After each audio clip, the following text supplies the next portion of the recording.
اعوذ باللہ من الشیطان الرجیم بسم اللہ الرحمن الرحیم اقترب للناس حسابهم وهم فی غفلۃ معرضون صدق اللہ العظیم۔ یہ سورہ انبیاء 70ویں پارے کی ابتدا ہے۔ قرآن مجید کے مطالعے سے ایسا لگتا ہے کہ نبی کریم صلی اللہ تعالی علیہ وسلم کے عہد مبارک میں عقیدہ توحید، عقیدہ رسالت اور عقیدہ آخرت، انہی تین چیزوں کے بارے میں بہت زیادہ مسائل تھے، کیونکہ تقریباً پورا قرآن مجید اسی اعتبار سے موضوعات کو زیر بحث لاتا ہے، اور لوگوں کی حالت اور لوگوں کا اپنا فلسفہ زندگی جو ان سوالات کے سلسلے میں تھا، اسے وہ سامنے لاتا ہے۔ ان کے سوالات کو دیکھ کر کوئی یہ نہیں کہہ سکتا کہ یہ پڑھے لکھے نہیں تھے، کیونکہ طرح طرح کے اعتراضات ان کے ذہن میں تھے۔ اب جن اعتراضات کو وحی سے رفع کیا جائے تو وہ یقیناً انتہائی اہم نوعیت کے اعتراضات ہیں۔ قرآن مجید میں ان کی حالت، ان کے اعتراضات اور ان کے خیالات زیر بحث لا کر کے ہمیشہ کے لیے یعنی ان موضوعات پر بحث کا دروازہ بند کر دیا گیا۔ ہمارے زمانے کے جو فلاسفہ ہیں، جو فلاسفرز ہیں، ان کے ذہن میں بھی جو سوالات آتے ہیں، ان کے جوابات یقیناً اسی صورت موجود ہیں، کیونکہ ان کی فلسفی بھی اسی سے ملتی جلتی ہے۔ اور بنیادی طور پر زندگی اور موت کے سلسلے میں جو سوالات پیدا ہوتے ہیں، ان کے جوابات قرآن مجید کا مفصل مطالعہ بالکل دے سکتا اور دیتا ہے۔ آپ دیکھیے کہ اس آیت میں اتنی خوبصورتی سے یہ بات فرمائی جا رہی ہے کہ لوگوں کا حساب قریب آ گیا، وہ غفلت میں پڑے ہوئے ہیں اور یعنی روگردانی کر رہے ہیں۔ مطلب یہ کہ لوگوں کو حساب کی پرواہ نہیں ہے۔ معلوم یہ ہوا کہ حساب میں جو چیز آسانی پیدا کر سکتی ہے وہ ایمان ہے۔ تو اب انہیں اس زندگی کے ختم ہونے کے یقین اگر ہے بھی تو اس طرح سے ہے کہ دوبارہ اٹھیں گے کیسے۔ لیکن جس حالت کا یہاں ذکر ہے وہ یہ ہے کہ اس عقیدے کے ساتھ ساتھ اب انہیں کسی چیز کی پرواہ نہیں ہے۔ وہ یہ سمجھ رہے ہیں کہ مرنا ہے تو بس مرنا ہے، اس کے بعد کچھ نہیں ہے۔ اور انہیں کئی مثالیں دے کر بھی سمجھایا جاتا ہے تو ان کے سمجھ میں نہیں آتا۔ اب جو ان کی گفتگو ہے وہ نقل کی جاتی ہے قرآن مجید میں کہ جب بھی اللہ تعالیٰ کی طرف سے کوئی نئی بات آتی ہے تو وہ اسے یعنی بہت ہی غیر سنجیدہ طریقے سے سنتے ہیں، اور یعنی حال یہ ہوتا ہے کہ غفلت میں پڑے رہتے ہیں، کھیلتے رہتے ہیں، غیر سنجیدہ رہتے ہیں، یعنی مذاق اڑانے کے انداز میں اور بھی جو ان کا مسئلہ ہو سکتا ہے۔ پھر فرمایا کہ آپس میں یہ بڑے ظالم ہیں، آپس کی سرگوشیاں کرتے ہوئے یہ کہتے ہیں کہ ہل ھذا الا بشر مثلکم، یہ کون ہے؟ تمہاری طرح کے بشر ہی تو ہیں۔ اب مسئلہ یہ ہے کہ کافر کا نبی کریم صلی اللہ تعالی وسلم کو بشر کہنا یہ یقیناً توہین کے انداز میں ہے کہ یہ بشر ہی ہیں اور یہ جادو کے ذریعے ایسی باتیں کرتے ہیں۔ یعنی وہ نبوت کے قائل نہیں تھے، بلکہ یہ سمجھتے تھے کہ ایک بشر ہے جو جادوگر ہے، وہ یہ باتیں کرتا ہے۔ فرمایا کہ وَأَنْتُمْ تُبْصِرُونَ، اور تم دیکھتے ہو، تو جب تم ان سے ملتے ہو، جاتے ہو، تو ذرا خیال سے جایا کرو، ان کا جادو اثر انداز ہو جاتا ہے۔ اب نبی ان کو یقین دلانے کے لیے فرماتے ہیں کہ میری بات کو میرا رب جانتا ہے، وہ سننے والا اور جاننے والا ہے۔ یہ کہتے ہیں کہ اگر جادو نہیں ہے تو پھر بہت ہی فضول قسم کے خواب ہیں، اضغاث و احلام۔ یا پھر یہ کہ معاذ اللہ یہ جھوٹے ہیں اور یہ شاعر ہیں، کیونکہ یہ شاعرانہ باتیں ہیں. تو فرمایا کہ اس طرح کی بے یقینی پہلے رسولوں کے ساتھ بھی لوگ کرتے ہی تھے، یہ کوئی نئی بات نہیں ہے. جو یہ کہہ رہے ہیں یہ کوئی نئی بات نہیں کر رہے، پہلے ہو چکی ہے. لیکن ہم نے کیا کیا؟ جو بستی ایمان نہیں لائی ہم نے اسے ہلاک کر دیا. افہم یؤمنون، تو کیا اب یہ ایمان لائیں گے؟ کیونکہ تاریخ کا علم تو انہیں تھا. آپ دیکھیے انہوں نے نبی کریم صلی اللہ علیہ وسلم کو شاعر کہا، اور شاید وہ اس لیے کہ ان کے یہاں شاعری کا رواج بہت تھا. اب اس موضوع پر یقیناً اپنے موقع پر بات ہوگی، لیکن پھر آپ یہ دیکھیں کہ افہم یؤمنون سوال ہوا کیا وہ ایمان لائیں گے؟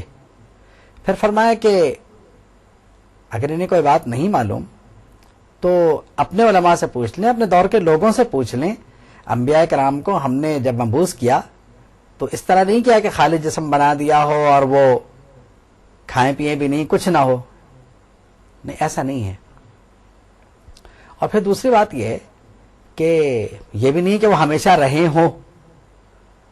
تو انبیاء بشر ہی رہے ہیں، اور کافر جس لحاظ سے انہیں بشر سمجھ رہے تھے یہاں پر یعنی اس کی بھی اس لحاظ سے تردید ہے کہ بشر ہونا کوئی یعنی ایسی بات نہیں ہے کہ بشر کے پاس نبوت نہ ہو. اب یہ عجیب بات ہے کہ وہ سمجھتے تھے کہ بشر نبی نہیں ہو سکتا، اور ہم کہتے ہیں کہ نبی جو ہے، ہمارے جو بات ہوتے وہ یہ ہوتے ہیں کہ نبی صرف بشر ہے. اور دونوں معاملات میں شاید انتہا پسندی ہے کہیں نہ کہیں. نبی کے بشر ہونے سے تو کسی کو انکار نہیں ہے، لیکن اس لحاظ سے کہ ان کی افضلیت اور ان کی عزت، ان کا وقار، ان کے فضائل، یہ سب کے سب نظر میں رہیں، اور یہ کہ ان سے افضل یعنی کوئی نہیں ہے، مخلوق میں سب سے افضل وہی ہیں. پھر فرمایا کہ ہم نے اپنا وعدہ سچا کر دیا کہ ایمان والوں کو نجات دلا دی. فانجیناہم، اور جو زیادتی کرنے والے تھے انہیں ہلاک کر دیا. پھر فرمایا کہ تمہارے پاس ہم نے ایک کتاب بھیجی ہے، وہ کتاب نازل کی ہے، فیہ ذکرکم، جس میں تمہارے لیے نام مری ہے، جس میں تمہارے لیے شرف ہے. تو کیا تم کو عقل نہیں ہے؟ یعنی تم تو بڑے قابل فخر لوگ ہو کہ تمہارے پاس یہ کتاب موجود ہے.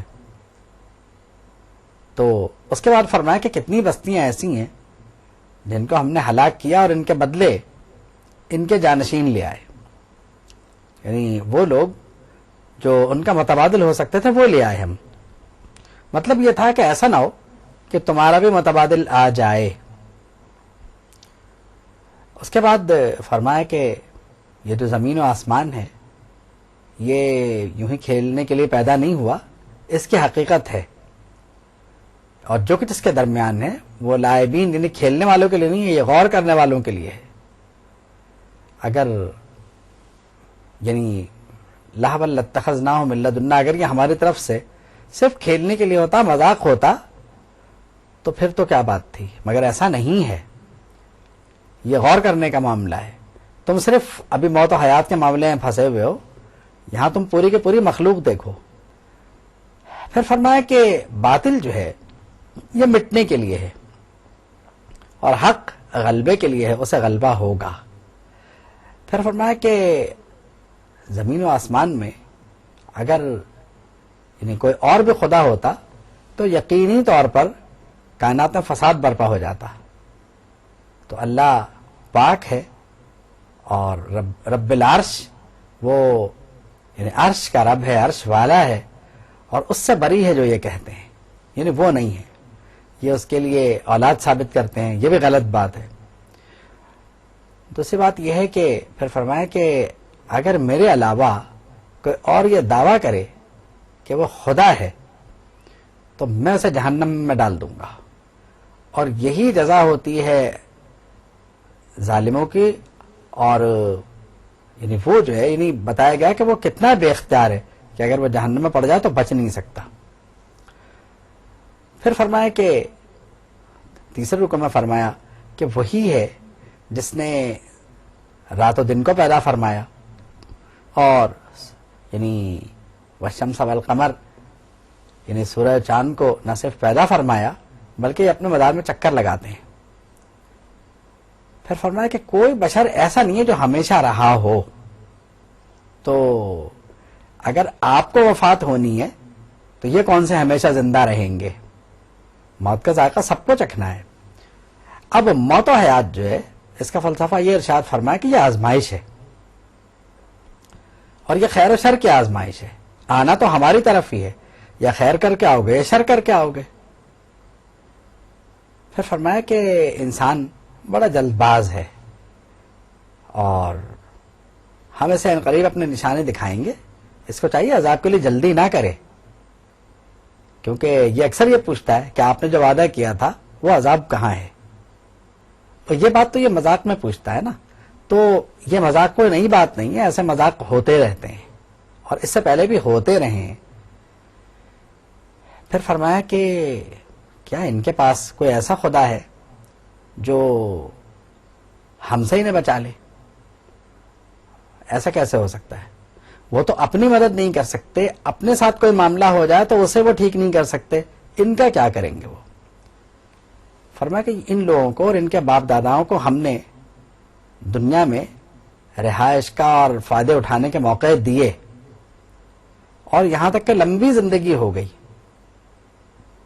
تو انہوں نے اس لمبی زندگی سے کوئی سبق نہیں سیکھا. پھر انبیاء کرام کا ذکر فرمایا کہ ہم نے حضرت موسیٰ اور ہارون کو یعنی روشنی عطا فرمائی، وذکر للمتقین، اور اہل تقوی کے لیے نصیحت یعنی ان کو عطا فرمائی. اہل تقوی کے لیے ایک ایسی کتاب عطا فرمائی جو ان کے لیے یعنی سراسر نصیحت ہے. اہل تقوی کون ہیں؟ اہل تقوی وہ ہیں جو رب سے ڈرتے ہیں. اور فرمایا کہ یہ جو قرآن مجید ہے، ھذا ذکر مبارک انزلناہ، یہ ایک مبارک ذکر ہے جو ہماری جانب سے نازل ہوا ہے. اور افانتم لہ منکرون، تو کیا تم اس کا انکار کرو گے؟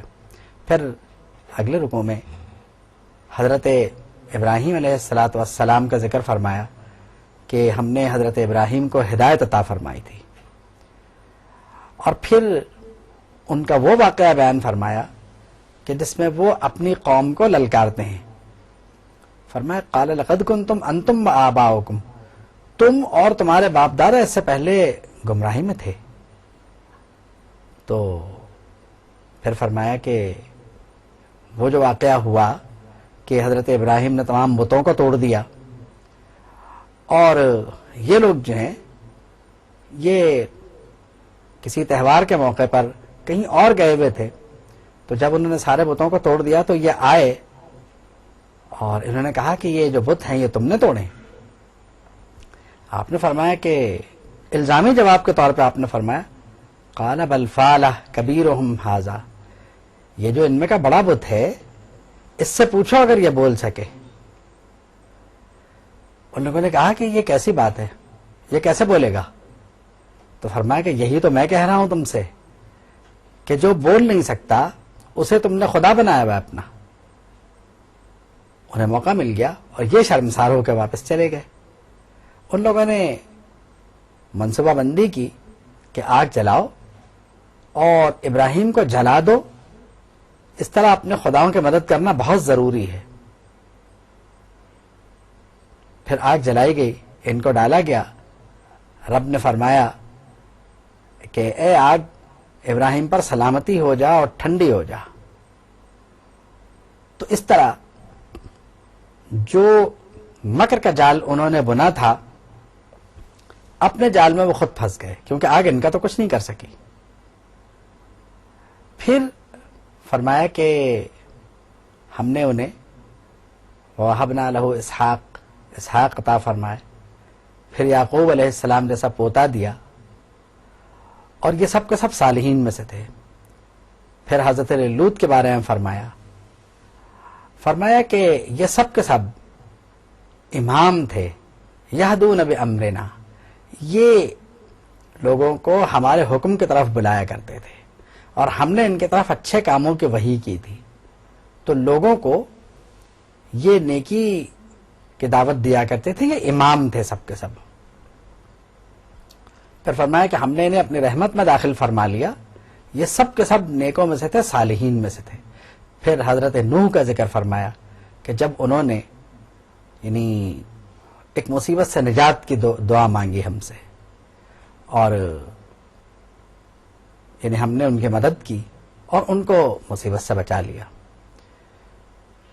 اور یہ مدد انہوں نے اپنی قوم کے خلاف مانگی تھی، سونے دے دی گئی۔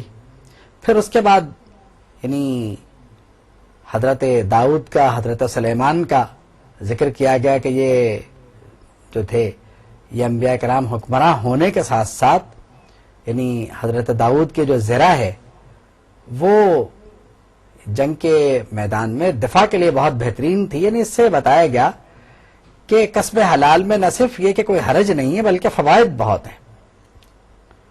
اور اس کے بعد حضرت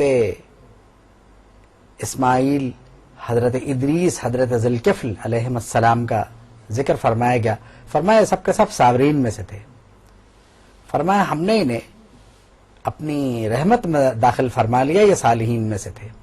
حضرت ایوب علیہ الصلوۃ والسلام کا ذکر بھی فرمایا کہ کس طرح امتحان کے غرض سے وہ بیماری میں مبتلا ہوئے اور پھر اس بیماری سے صحت یابی کے بعد کس طرح ان کے تمام نقصانات کا ازالہ کیا گیا۔ پھر حضرت یونس کا ذکر کیا گیا اور ان کی اس دعا کا ذکر جو انہوں نے ماہی کے شکم میں مچھلی کے پیٹ میں کی، جس کو کہ آیت کریمہ کے طور پہ ہم سب جانتے ہیں اور مشکلات میں ہم پڑھتے بھی ہیں۔ اس کے بعد حضرت زکریہ علیہ الصلوۃ والسلام کا ذکر فرمایا کہ جب انہوں نے اپنے پروردگار سے دعا مانگی کہ اے میرے پروردگار مجھے اکیلا نہ چھوڑ، تو بہترین وارثوں میں سے ہے۔ پھر حضرت مریم، حضرت عیسیٰ کا ذکر فرمایا بہت ہی مختصر طریقے سے، اور پھر فرمایا کہ تم امت واحدہ ہو اور میں تمہارا رب ہوں، تو مجھے سے ڈرو، میری ہی عبادت کرو۔ پھر فرمایا کہ جس نے نیک عمل کیا وہ اگر مومن بھی ہے تو اس کی کوشش رائے گاہ نہیں جائے گی۔ پھر علامات قیامت کا ذکر کیا کہ قیامت کو آنکھوں کا حال کیا ہوگا۔ اس سے پہلے یاجوج ماجوج کی آزادی کا ذکر فرمایا، اور فرمایا کہ ہم زمین کو لپیٹ دیں گے اور بالکل اسی طرح جیسے کہ زمین لپٹ جائے گی ہم تمہیں دوبارہ اٹھائیں گے، بالکل ویسے ہی جیسے تم پہلی بار پیدا ہوئے تھے۔ وعدن علینا، یہ ہمارا وعدہ ہے۔ پھر زبور میں جو لکھا گیا تھا وہ یاد دلایا کہ ہم نے زبور میں تحریر فرمایا ان الارض یرثھا، کہ اپنے نیک بندوں کو زمین کا وارث بنائیں گے۔ یہ کس کے لیے ہے؟ یہ اس کے لیے ہوگا جو نیکوکار ہوں گے۔ پھر فرمایا کہ یہ قرآن اور یہ نبی صلی اللہ تعالی علیہ وسلم، یہ ان فی ھذا لبلاغا لقوم عابدین، کہ یہ تبلیغ جو ہے یہ عبادت گزاروں کے لیے ہے۔ اور پھر وہ مشہور آیت اور وہ مشہور اعلان وما ارسلناک الا رحمۃ للعالمین، کہ ہم نے آپ کو سارے عالمین کے لیے رحمت بنا کے بھیجا ہے۔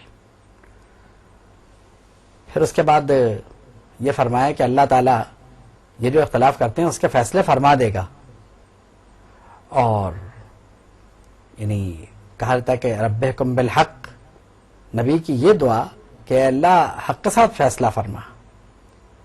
پھر فرمایا کہ ہمارا رب ہی بہترین مددگار ہے، اور جو یہ کہتے ہیں بات ایسی نہیں ہے بلکہ ہمارا اپنا رب مددگار، اور یہ فیصلہ ہو جائے گا۔ یہاں سورہ انبیاء ختم ہو جاتی ہے اور پھر سورہ حج شروع ہوتی ہے۔ تو چونکہ سورہ انبیاء میں ایک تسلسل چل رہا ہے بات کا، تو اب بات یہاں سے شروع ہوتی ہے کہ اے لوگو، اب ایمان والوں کا ذکر نہیں ہے، اے لوگو اپنے رب کے عذاب سے ڈرو، قیامت کا زلزلہ بہت ہولناک ہوگا. اور کیا ہوگا کہ جب قیامت واقع ہوگی تو ہر دودھ پلانے والے کے ہاتھ سے بچہ چھوٹ جائے گا اور ہر حمل ضائع ہو جائے گا. اور تم یہ محسوس کرو گے کہ لوگ نشے میں ہیں. وہ نشے میں نہیں ہوں گے, وہ عذاب میں گرفتار ہو چکے ہوں گے. وَمِنَ النَّاسِ مَن يُجَادِلُ فِي اللَّهِ بِغَيْرِ علم, جو اللہ کے معاملے میں بغیر علم کے لڑتا ہے وہ شیطان کی اتباع کرتا ہے, اور جو روگردانی کرے گا اس کو یعنی عذاب میں گرفتار کر دیا جائے گا. پھر فرمایا کہ اے لوگو, ہم تمہیں ایک مثال کے ذریعے سمجھاتے ہیں, اگر تمہیں شک ہو کہ دوبارہ کیسے اٹھیں گے. تمہارا مسئلہ یہی ہے کہ تم دوبارہ کیسے اٹھو گے, یعنی آپ کو دوبارہ جی اٹھنے پر یقین اس لیے پختہ ہونا چاہیے کہ پورا قرآن مجید تقریباً اس بات کے لیے ہمیں قائل کر رہا ہے کہ دوبارہ اٹھنا ہے. مثالوں کے ذریعے, دلائل کے ذریعے, مثالوں کو بطور دلیل ارشاد فرما کر ہمیں تیار کیا جا رہا, ہر طرح سے ہمارے اور ان لوگوں کے شک کو دور کر رہا ہے جنہیں تھوڑا سا بھی شک اس سلسلے میں ہو سکتا ہے. اللہ ہمیں اور آپ کو اس شک سے محفوظ رکھے. فرمایا کہ اگر تمہیں شک ہے تو ہم تمہیں بتاتے ہیں کچھ حقیقتیں جو تم روزمرہ دیکھتے ہو, کہ یہ تو ہوا نا کہ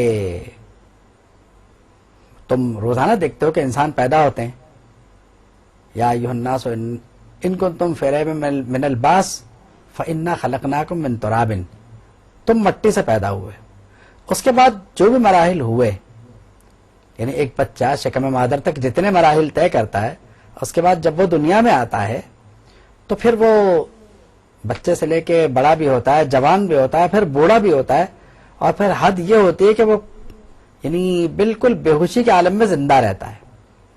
جب اتنے مراحل اس نے طے کر لیے تو اب موت ہی تو آنی نا, اس کا اٹھانے میں کیا ہے, اس کو اٹھ جائے گا. پھر فرمایا کہ وَمِنَ النَّاسِ مَن يُجَادِلُ فِي اللَّهِ بِغَيْرِ عِلْمٍ وَلَا هُدًى وَلَا كِتَابٍ مُنِيرٍ, یعنی جو لوگ بغیر علم کے اس معاملے میں لڑتے ہیں تو نہ تو وہ روشن کتاب کو دیکھتے ہیں اور نہ ہی وہ ہدایت حاصل کرتے ہیں. پھر فرمایا کہ قیامت کو آنا ہے, تم قبر سے اٹھو گے. وَأَنَّهُ يُحْيِي الْمَوْتَ, وہ مردوں کو زندہ کرے گا. وَأَنَّهُ عَلَىٰ كُلِّ شَيْءٍ قَدِيرٌ وَأَنَّ السَّاعَةَ آتِيَةٌ لَا رَيْبَ فِيهَا, وہ ہر شے پہ قادر ہے اور قیامت بلا شبہ آ کے رہے گی, اور لوگوں کو قبروں سے بھی اٹھنا ہے. پھر فرمایا کہ جن کو لوگ اللہ کے علاوہ پکارتے ہیں, نہ وہ نفع دے سکتے ہیں نہ نقصان, یہ کھلی گمراہی میں ہے. اور یہ بھی ارشاد فرما دیا کہ اللہ رب العالمین کسی پہ ظلم نہیں کرتا, یہ لوگ خود اپنے پہ ظلم کرتے ہیں. پھر اگلے رکوع میں یعنی اہل ایمان کو تسلی دی جاتی ہے کہ اہل ایمان کو جنت میں داخل فرمایا جائے گا اور وہاں ہر فیصلہ انصاف سے ہوگا. اور کافر کیا سمجھتے ہیں کہ اہل ایمان کی مدد نہیں کی جائے گی, ایسا نہیں ہوگا. یعنی اس رکوع میں تقریباً وہی سارے مسائل جو پہلے سے چل رہے ہیں, اکثر و بیشتر جو آ رہے ہیں وہ پھر سے زیر بحث آ رہے ہیں. انداز بدلا ہوا ہے. اس کے بعد یعنی لوگوں کو بہت طرح طرح سمجھایا گیا اس میں, اور فرمایا کہ یہ لوگ جو کچھ بھی کر رہے ہیں تو ہم ان سے یہی کہیں گے کہ اب عذاب کا مزہ چکھو, یہ آگ ہے, اب اس میں جلو, اب جلنے کا مزہ چکھو. پھر اگلے رکوع میں ان لوگوں کی مذمت کی گئی جو مسجد حرام کی توہین کرتے ہیں, اور وہاں پر طرح طرح کے مسائل پیدا کرتے ہیں. تو فرمایا کہ جو اس میں عبادت سے لوگوں کو روکتے ہیں اور جو اس میں الحاد یعنی کافرانہ سرگرمیوں کو فروغ دیتے ہیں, تو وَمَن يُرِدْ فِيهِ بِإِلْحَادٍ بِظُلْمٍ, اور یہ سب کچھ وہ ظلم کی وجہ سے کرتے ہیں, تو ہم ان سے قیامت کے دن فرمائیں گے کہ نذقہ من عذاب علیم، قیامت کو ہم انہیں عذاب چکھائیں گے. اور یقیناً مسجد حرام کی بے حرمتی کرنے والا اس دنیا میں بھی ذلیل و خوار ہے اور آخرت میں بھی ذلیل و خوار ہے. پھر حضرت ابراہیم علیہ السلام کا ذکر ہے، اور اس ریفرنس سے، اس حوالے سے جو بات کی گئی وہ یہ ہے کہ حضرت ابراہیم علیہ السلام کو تعمیر کعبہ کا حکم دیا تھا کہ وہ حضرت اسماعیل کے ساتھ تعمیر کعبہ کریں، اور ان لوگوں کے لیے جو اس کا طواف کریں گے، ان کے لیے جو اعتکاف کریں گے یا ان کے لیے جو عبادت کریں گے، رکوع کریں گے، سجدے کریں گے، اس گھر کو پاک کر دیں. اور پھر سب سے بڑی بات یہ تھی کہ حضرت ابراہیم کا ذکر اس لیے بھی ہے کہ جناب رسالت مآب صلی اللہ تعالی علیہ وسلم کے لیے اور حضور کی امت کے لیے حضرت ابراہیم کی دعا تھی، اور حضور کی تشریف آوری ان کی دعا کا نتیجہ سمجھی جاتی ہے، کیونکہ حضور میں ہو بہو وہی خصوصیات ہیں جو حضرت ابراہیم علیہ السلام کی دعا میں موجود ہیں. یعنی جن کی حضرت ابراہیم نے تمنا کی وہ تمام خصوصیات جناب رسالت مآب صلی اللہ تعالی وسلم میں پائی جاتی ہیں. حضرت ابراہیم کو حکم ہوا کہ آپ لوگوں کو پکاریے. انہوں نے عرض کیا کہ میری آواز لوگوں تک کیسے پہنچے گی؟ تو بات یہ تھی کہ آپ آواز دیں، آواز کا پہنچانا ہمارا کام ہے. لوگ آپ کی طرف آئیں گے اور وہ اس گھر کا طواف کریں گے، اور پھر یعنی لوگ اس گھر کا حج بھی کریں گے، اور اس میں لوگوں کے لیے نفع ہوگا. اور پھر حلال جانوروں کی وہ فہرست جو لوگوں کے لیے حلال ہیں، حج کے احکامات، قربانی کے احکامات، یہ سب باتیں جو ہیں وہ آگے تک چل کے سمجھائی گئیں. اور فرمایا کہ لکم فیہا منافع، لوگوں کے لیے اس میں نفع ہے. اور یعنی یہ جو کعبہ ہے اس کو بیت عتیق فرمایا کہ یہ اللہ کا یعنی قدیم گھر ہے. اس کے بعد اگلے رکوع میں بتایا کہ مومن کی خصوصیات کیا ہیں، اور پھر یہ فرمایا کہ اللہ رب العالمین کو تمہاری قربانی نہیں پہنچتی، اس کے پاس نہ گوشت پہنچتا ہے نہ خون پہنچتا ہے، اس کے پاس صرف تمہارا خلوص پہنچتا ہے. جو تقوی اس میں ہے وہ اس کو پہنچتا ہے، یعنی نیت خالص جو ہے وہ ہونی چاہیے اس میں. پھر اس کے بعد اگلے رکوع میں ان مومنین کو جن پر ظلم کیا تھا جہاد کی اجازت دی گئی، اور یہ ضمانت دی گئی کہ تمہیں مدد ضرور دی جائے گی، تمہیں تلوار اٹھانے کی اجازت ہے. اس کے بعد پھر مختلف انبیاء کرام کا ذکر کیا گیا، اور پھر ایک دفعہ یاد دہانے کے طور پر یہ بات بتائی گئی کہ کس طرح قومیں اور بستیاں ہلاک ہوئی تھیں. اگلے رکوع میں نبی کریم صلی اللہ تعالی وسلم سے ارشاد ہوا کہ آپ کہہ دیں کہ اے لوگوں، میں تمہارے لیے بشیر و نذیر ہوں. انما انا لکم نذیر مبین، میں تمہارے لیے تم کو ڈر سنانے والا ہوں. اس کے بعد اہل ایمان کی خصوصیت بیان کی گئی کہ اہل ایمان کو جنت دی جائے گی. پھر یہ کہ انبیاء کرام کے ساتھ کیا معاملات ہوتے ہیں، پھر یہ کہ لوگوں کے دل کس طرح سخت ہو جاتے ہیں. اور اس رکوع میں بھی حسب دستور جہنمیوں کو جہنم اور جنتیوں سے جنت کا وعدہ فرمایا گیا. پھر اگلے رکوع میں یعنی ہجرت اور جہاد کا ذکر ہے، اور اس کا بھی کہ ان لوگوں کی مدد کی جائے گی، اور اگر وہ شہید ہو گئے تو انہیں اللہ کی طرف سے رزق عطا فرمایا جائے گا، اور وہ بہترین رزق عطا فرمانے والا ہے. اس کے بعد مختلف تخلیقات کا ذکر کیا جاتا ہے اسی رکوع میں. اور پھر اگلے رکوع میں یہ بتایا جاتا ہے کہ جس طرح اللہ کو مردہ زمین کو زندہ کرنا مشکل نہیں ہے، اسی طرح اس کے لیے یہ بھی مشکل نہیں کہ تمہیں وہ دوبارہ اٹھا دے. یہ ہم نے کتاب میں لکھا ہوا ہے، اور یہ بات اللہ کے لیے بہت آسان ہے. پھر اگلے رکوع میں یعنی یہ بتایا جاتا ہے کہ بتوں کی کمزوریاں کیا ہیں کہ اگر ایک مکھی ان پہ بیٹھ جائے تو وہ مکھی نہیں ہٹا سکتے، مکھی ان سے کچھ چھین کے لے جائے تو وہ اسے نہیں لے سکتے، ایک مکھی پیدا نہیں کر سکتے. یہ سمجھا کر بتایا گیا کہ طالب اور مطلوب یعنی تم اور تمہارے بت دونوں کمزور ہیں. پھر فرمایا گیا کہ اے ایمان والو، رکوع کرو، سجدہ کرو، اچھے اچھے کام کرو تاکہ تم فلاح پاؤ. پھر جہاد کی ترغیب دی گئی اور یہ فرمایا گیا کہ تمہارے لیے دین میں تنگی نہیں ہے، تم حضرت ابراہیم کی ملت ہو، انہوں نے تمہارا نام مسلمان رکھا تھا اور یہ اس سے پہلے کی بات تھی. پھر فرمایا کہ تمام امتوں پر نبی کریم صلی اللہ تعالی وسلم کی امت گواہ ہوگی، اور اس پورے معاملے پر نبی کریم صلی اللہ تعالی وسلم گواہ ہوں گے. فرمایا نماز پڑھو، زکوٰۃ دو، اللہ کی رسی کو مضبوطی سے پکڑو، وہ بہترین مددگار ہے اور وہی بہترین کارساز ہے. وآخر دعوانا ان الحمد للہ رب العالمین.